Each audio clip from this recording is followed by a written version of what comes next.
Fala sócio, tudo bom? Voltamos aí a mais uma temporada de resultados trimestrais, tá? Então lembrando que esse é um vídeo sem edição, vai num take só, perdão por qualquer tropeçadinha, foca no conteúdo, tá bom? Vamos lá então, destaques do trimestre aqui para o Banco Itaú. Ele apresentou aqui o quarto trimestre de 2020, ou seja, é basicamente o balanço anual, tá? Alguns destaques aqui que eu gostaria de ressaltar. Clientes digitais, eu acho que é o grande foco que a gente tem que enxergar no Itaú e em outros bancos também, é como que eles estão se posicionando no digital. Então eles fecharam 95 agências do ponto de vista de funcionários, do ponto de vista de cidadão e tudo mais. Isso é um problema, né? As máquinas, elas estão de fato substituindo o trabalho humano, né? Você pega, por exemplo, numa análise do Bradesco, 66% dos atendimentos que eles fazem não passa por uma pessoa, fica tudo dentro da inteligência artificial. Isso é um perigo aí, mas é um perigo não do Itaú, é um perigo geral, né, generalizado no mundo inteiro, como que a gente vai se adaptar a essa nova realidade da Revolução 4.0, mas para o Itaú ele está fazendo a parte dele, ele está indo no caminho certo, né? Quem tinha essa preocupação que o Itaú jamais ia se mexer, ele está se mexendo, tá? Todo banco grande é um pouco retrógrado, né? Eles levam um tempinho, né? Estamos aqui dominando o mercado, estamos tranquilos, né? Vamos ver o que acontece. Daí aparece uma fintech, começa a revolucionar, coloca 10 mil contas por dia, eles... 10 mil contas não é nada, né? Agora, quando eles começam a criar corpo, eles... Tá bom, tá na hora de se mexer, né? Vamos começar a abrir a agência digital, vamos começar a bater de frente. Eles são, assim, lentos, né? Mas quando eles se mexem também, é forte, tá? Então, destaque aqui que eles estão crescendo a base de clientes digitais, tá? Eles estão migrando muitos clientes para o digital, que tem um custo de administração muito mais baixo. Quando migro para um cliente para o digital, eu tenho menor custo para manter aquele cliente na minha base, tá? O NPS aqui de satisfação e experiência para os funcionários do Itaú, ele é muito alto, né? Então quem trabalha no Itaú normalmente gosta, tá? Eu conheço pessoas que trabalham no Itaú, eles gostam bastante, falam que é uma empresa bem decente, bem humana, tal. Isso acaba se comprovando com outros pontos aqui que eu vou mostrar, né? De ESG, por exemplo. Então eles mantêm aqui um investimento contínuo em tecnologia, né? 112% de desenvolvimento de soluções, 231% de abertura de contas online, né? Contas abertas pelo app deles. Então eles estão muito fortes nisso. Olha isso aqui, engenheiros e equipe de tecnologia, mais 3.764, né? Profissionais. Então, em 2020, né? Que eles contrataram para implantar basicamente inteligência artificial. Isso se paga ao longo do tempo, né? Participação XP em corporação, acho que isso já está ficando muito mais claro aí na cabeça do investidor, né? Acho que no começo gerou muito rebuliço, gerou muita confusão o que estava acontecendo, né? Vou tentar resumir aqui para vocês, tá? Mas eu mandei um áudio, uns 10, 12 minutos aproximadamente, lá no grupo de Telegram que eu tenho, eu vou deixar o link aqui embaixo se você tiver interesse. Eu falei tudo a respeito dessa história, né? Então só vou resumir aqui para você. O Itaú, ele comprou uma parte da XP.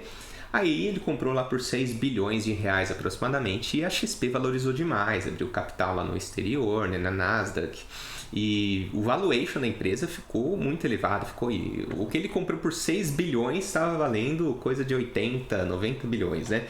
Então ele foi uma excelente compra por parte dele. Aí ele olhou assim, deixa eu garantir, né? Já que eu paguei 6 bilhões, o valuation está super esticado, né? O valor da empresa está super esticado. Eu vou vender uma partezinha aqui e pagar meu investimento. Se tudo der errado agora com a XP, pelo menos meu investimento inicial está pago. E foi isso que ele fez. Só que ele comprou 50% e teve que se desfazer apenas de 4,5% para conseguir esses mesmos 6, 5 bilhões aí que ele conseguiu nessa venda, né? Foi uma baita jogada dele, porque ele continuou com um percentual da XP. Só que, em algum momento dessa história, ele acabou perdendo interesse em adquirir o controle da XP. Até porque o CAD, ou KD, não sei como se fala, se é CAD ou KD, vou chamar de CAD aqui, ele barrou, né? Ele falou, você pode comprar XP, mas você não pode assumir o controle da XP. Isso não pode acontecer, tá? Aí ele acabou meio que desanimando da XP, né? Eu acho que ele queria mesmo era pegar o controle dela e ele não vai conseguir, tá? Então ele fez essas jogadas e resolveu segregar. Então, para quem ainda tá na dúvida o que está acontecendo, eu vou dar um exemplo bem grosseiro aqui, tá? Hoje o Itaú, ele tá valendo R$20 a cotação. Vamos supor, tá? É bem grosseiro, não é isso. Tá valendo em R$20 a cotação. 10 é XP, 10 é Itaú, porque a XP está lá dentro do Itaú. Agora ele vai segregar, você vai ter ações da XP a R$10 e ações do Itaú a R$10. É isso que vai acontecer em resumo, tá? Então, para quem é acionista do Itaú, nada vai mudar, você só vai ter a possibilidade, a oportunidade ou de aumentar a sua exposição a XP, porque você gosta mais da XP do que do Itaú, ou cancelar a sua posição na XP, né? Hoje eu estou no Itaú pelo Itaú, mas se tirasse a XP, eu venderia a XP na boa e seguiria somente com o Itaú. Fica a seu critério, né? Então é só isso que está acontecendo, ele está dando essa oportunidade, tá? Então, então não tem muito mais o que falar aqui sobre Itaú. Ele ainda tem um direito de adquirir 11,38% de participação no capital da XP Incorporação em 2022, quando eles fecharam o negócio deles, foi dado esse direito ao Itaú, tá? E ele está colocando aqui que ele vai adquirir, né? Ele vai aproveitar esse direito que ele tem. Seguindo aqui, então, que eu tinha comentado de destaques ESG, então você vê que é uma empresa muito humana, né? Doou aí 1,2 bilhão em combate ao que não gosto de falar o nome aqui, né? Então, uma coisa bem importante que às vezes as pessoas esquecem, né? O Itaú, o Bradesco, o Santander são instituições privadas. Eles não têm obrigação de nada, né? Eles fazem isso, abate imposto, tal, beleza, abate imposto, legal, eles se beneficiam disso, mas no fim do dia é 1,2 bilhão ajudando aí o Brasil, tá? Então, seguindo aqui em frente, já vamos chegar nos destaques financeiros, tá? Aqui, ó, destaques financeiros. Beleza, então você vê aqui que a carteira de crédito cresceu bastante, 870 bilhões, tri contra tri.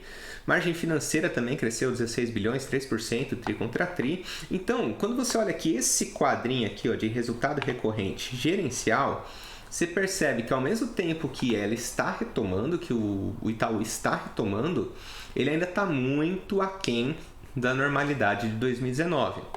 E tende a continuar assim aí por mais 1, 2, 3 anos, eu já explico por quê, tá? Aumentou um pouquinho as despesas aqui, 13,3 bilhões, aumentou em 5,1%, e o ROI também você vê que tá muito distante, né?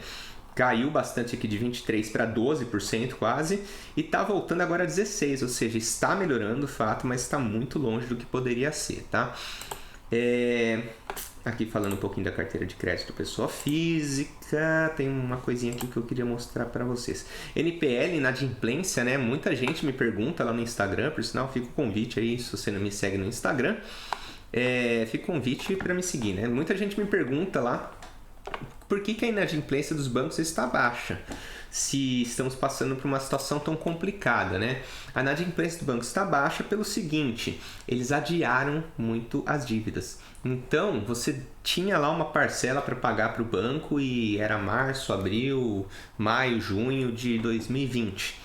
Aí eles, ao invés de cobrarem lá e ficarem te pressionando, você tem que pagar essa parcela, senão a gente vai te bloquear no Serasa, senão a gente... Não, eles falaram, ó, vamos fazer o seguinte, a situação tá complicada mesmo, tá tudo fechado, então a gente vai jogar isso mais pra frente, tá? Você não precisa pagar agora não se preocupe, você volta a pagar a gente em agosto, em setembro. Fez isso com empresa, fez isso com pessoa física, né? Facilitou a vida, então isso reflete no seguinte, eu recebo menos dinheiro agora e o meu índice de inadimplência fica meio não mascarado, tá? Mascarado não é a palavra, mas ele fica distorcido, porque em teoria talvez tivesse um índice de inadimplência, né?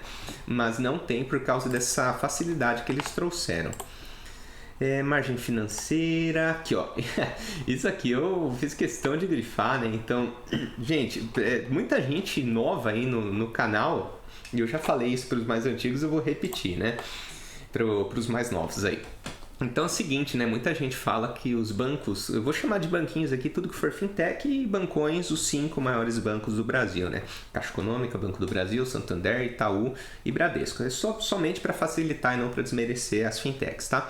Mas muita gente fala que os banquinhos iriam tomar o grande espaço dos bancões, que vai falir os bancões primeiro, né? O que as pessoas esquecem de enxergar é que conta corrente, né, gastos com conta corrente, serviço, né, TED, DOC, essas coisas, tá todo mundo achando que vai quebrar os bancões.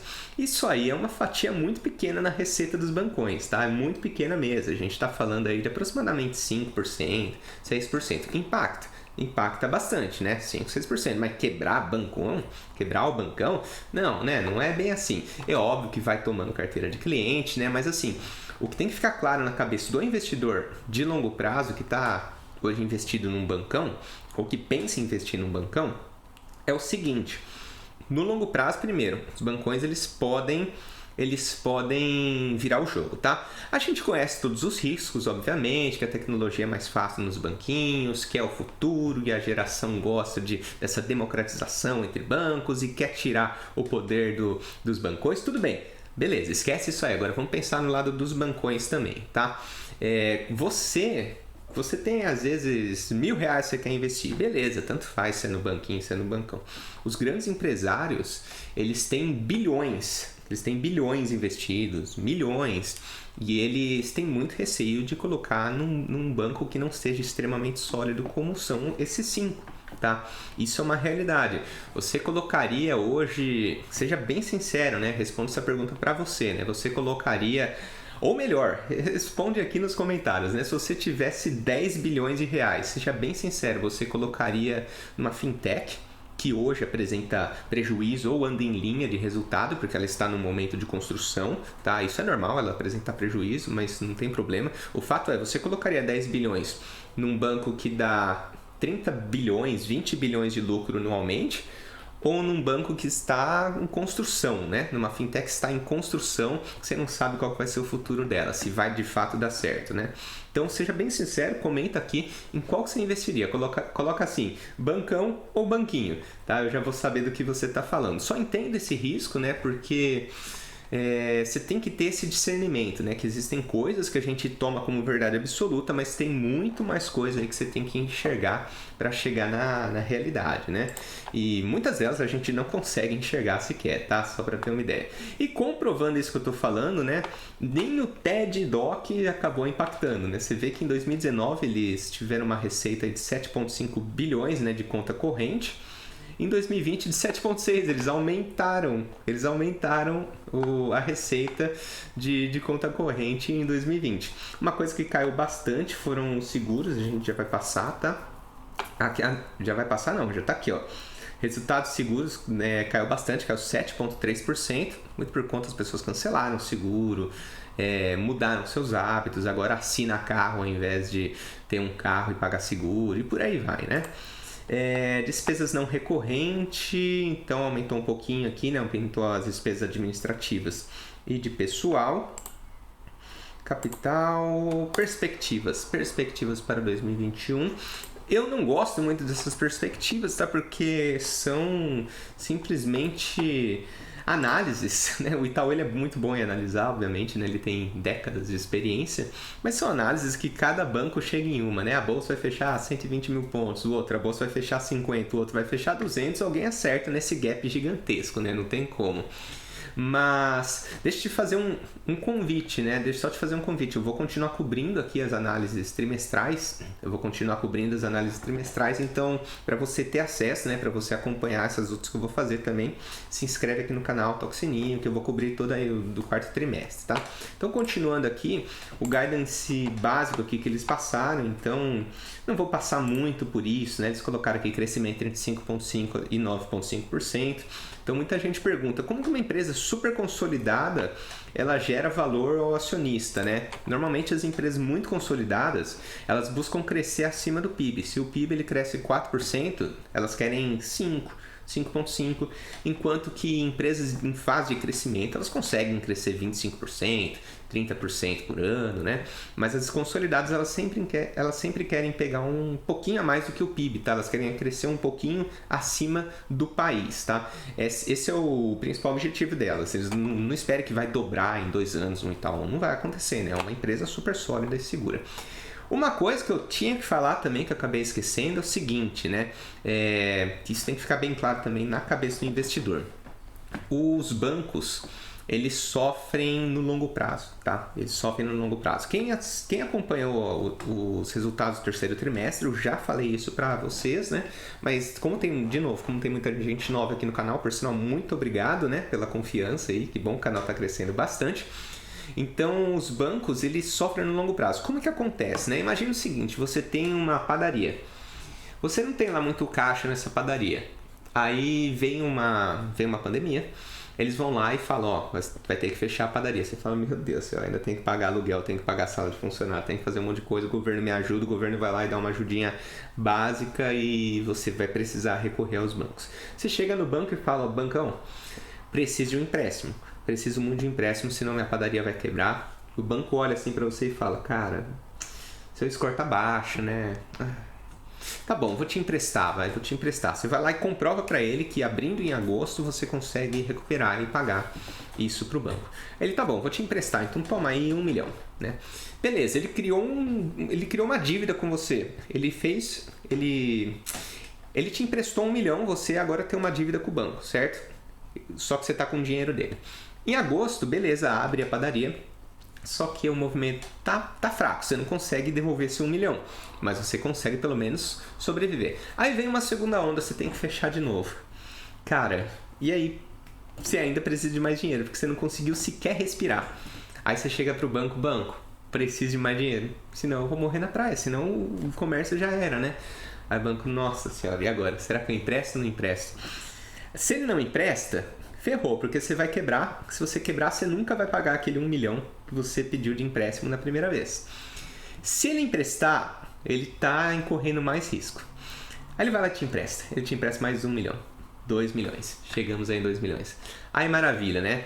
E então, você lá em fevereiro, março aproximadamente, e até agora você não deu prejuízo para o banco. Por quê? Porque ele está numa operação normal. Ele te emprestou dinheiro e é assim que o banco ganha dinheiro. Ele te empresta dinheiro, ele te empresta 2 milhões, ele vai querer ver 2 milhões e meio em 3 anos. Desculpa. Ele ainda não perdeu dinheiro. Aí beleza, só que em fevereiro, março, veio um terceiro lockdown, como está acontecendo aqui na Irlanda, né, onde eu moro. Então você quebrou, infelizmente você quebrou, não vai ter como sobreviver. O que aconteceu? Agora que ele vai tomar o calote. Agora que ele vai tomar o calote. Então, diferente de uma empresa que vende produtos, que parou de vender, parou de receitar, está tomando prejuízo. Toma prejuízo na hora, né? Agora os bancos, eles vão adiando. Eles vão levando e muitas coisas eles vão conseguir resgatar, porque de fato a empresa ela vai se reerguer, a pessoa física vai se reerguer, vai conseguir honrar com suas dívidas, a empresa grande vai conseguir honrar com suas dívidas, mas muita coisa que vai quebrar vai acabar dando calote para o banco. Então ele tem duas opções. Ou ele vai provisionando conforme o calote for acontecendo, ou ele provisiona tudo de uma vez. O Itaú e o Bradesco tomaram essa medida de provisionar tudo de uma vez. Então, por isso que o resultado deles está vindo tão prejudicado, porque eles falaram, já vamos assumir agora e no futuro a gente está mais tranquilo, melhor do que tomar uma surpresa lá no futuro. O Banco do Brasil, por exemplo, ele resolveu assumir uma medida de conforme eu vou tomando calote, eu vou provisionando isso, né? Mas assim, não existe certo e errado, é só uma questão de prevenção. Aí você me fala, né? Ele provisionou, vou mostrar aqui, ele provisionou nesse ano quase 30 bilhões, 20 bilhões de prejuízo, né? De calote que ele vai tomar. E se ele não tomar esse calote, se pagarem, daí entra numa outra linha que eu vou mostrar aqui para vocês, tá? Mas tenha isso em mente que a história dos bancos começa agora. A história da crise para os bancos começa agora, tá? Então, muito cuidado. Eu vejo muita gente falando que o banco dá barato, tá? Isso é um grande erro. O banco está com mais risco, é isso que ele tá? Então dá uma olhada aqui, despesa de provisão para crédito de liquidação duvidosa. Quarto trimestre de 2020, eles mandaram mais uma paulada aqui de 5,6 bilhões. Isso é o que eles provisionam, né? Não é uma garantia que vai acontecer, mas é o que eles acham que vai acontecer de calote. E por ter décadas de experiência, eles podem muito bem acertar. Em 2020, então, eles fecharam aqui com 30 bilhões, né? 29,9 bilhões que eles acham que vão tomar calote, contra 19,7 bilhões, ou seja, 10 bilhões a mais do que 2019, tá? Aí eu comentei, né? E se eles recuperarem esse dinheiro que eles pagaram? Desculpa. E se eles recuperarem esse dinheiro que eles provisionaram como calote, isso entra aqui, recuperação de créditos baixados como prejuízo. Então eles tinham dado como prejuízo, mas por fim eles receberam esse dinheiro. E no resumo aqui do trimestre, então, eles tiveram um resultado de 5,4 bilhões de reais. No ano eles fecharam 18,5 bilhões contra 28 de 2019. 35% a menos de ganho. Ah, minha tela tá aqui na frente, né? Pera aí, deixa eu mostrar para vocês. Opa, eita, que palhaçada, pera aí. Vou mostrar aqui para vocês. Aí, 34,6% a menos de lucro, tá? Que eles tiveram. Então, é o seguinte, né? Esse é o resultado de Itaú, tá? Eu tenho um convite para te fazer, se você não entendeu nada do que eu tô falando, né? Eu tenho um e-book aqui para você baixar gratuitamente, é só ir lá e baixar e aprender a investir muito melhor. Do começo ao fim, falo de contabilidade para investidores, tá? Então é um e-book bem completo, 54 páginas. Se você tiver essa sede pelo conhecimento aí, por aprender um pouco mais de finanças, fica o convite, tá? E também vai ter um workshop aqui dia 8, 9 e 10 de março. Eu deixo aqui o convite para você. Também vou deixar o link para cadastro. É gratuito esse workshop, 100% online. Tá muito completo, tá? Então vai ser bem interessante aí para quem quiser se aprofundar mais em investimento, tá? Esse foi o primeiro de vários vídeos aí. Então não esquece de curtir o vídeo, se inscrever para acompanhar todas as análises aqui desse trimestre. Muito obrigado pelo seu tempo e atenção disposta aí. Um ótimo dia. Até o próximo vídeo.